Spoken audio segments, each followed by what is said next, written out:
Recording by Phil Chenevert. When it comes to picking locks and cracking safes, I admit to no master. The door to Inskip's private quarters had an old-fashioned tumbler drum that was easier to pick than my teeth. I must have gone through that door without breaking step. Quiet as I was, though, Inskip still heard me. The light came on, and there he was, sitting up in bed, pointing a .75 caliber careless at my sternum. "You should have more brains than that, diGriz," he snarled, "creeping into my room at night. You could have been shot." "No, I couldn't," I told him as he stowed the cannon back under his pillow. "A man with a curiosity bump as big as yours will always talk first and shoot later.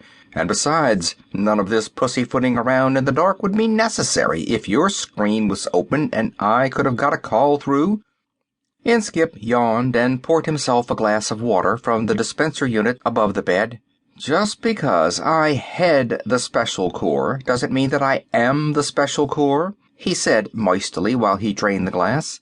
"I have to sleep sometime. My screen is open only for emergency calls, not for every agent who needs his hand held." "Meaning I am in the hand-holding category?" I asked with as much sweetness as I could. "Put yourself in any category you please," he grumbled as he slumped down in the bed. "And also put yourself out into the hall and see me tomorrow during working hours." He was at my mercy, really. He wanted sleep so much, and he was going to be wide awake so very soon. "Do you know what this is?" I asked him, poking a large glossy pick under his long broken nose.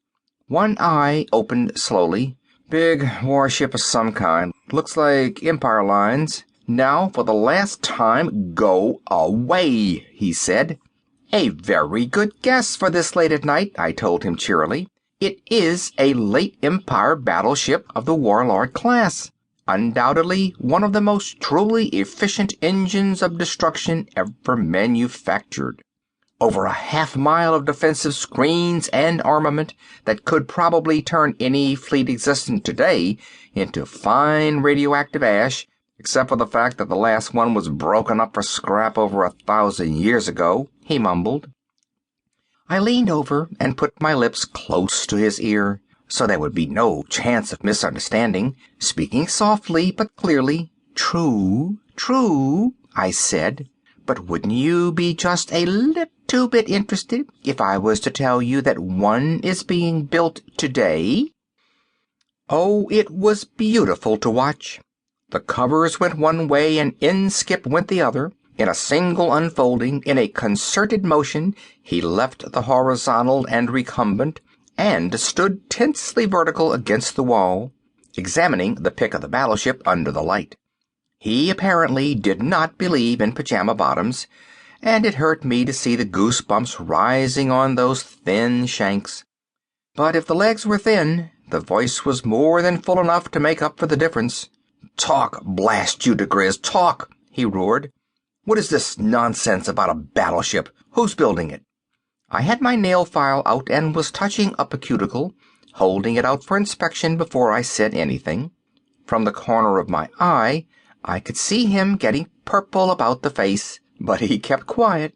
I savored my small moment of power. "Put diGriz in charge of the record room for a while, you said. That way he can learn the ropes. Burrowing around in century-old dusty files will be just the thing for a free spirit like Slippery Jim diGriz. Teach him discipline. Show him what the Corps stands for. At the same time, it will get the records in shape. They have been needing reorganization for quite a while." Inskip opened his mouth, made a choking noise, then closed it. He undoubtedly realized that any interruption would only lengthen my explanation, not shorten it. I smiled and nodded at his decision, then continued.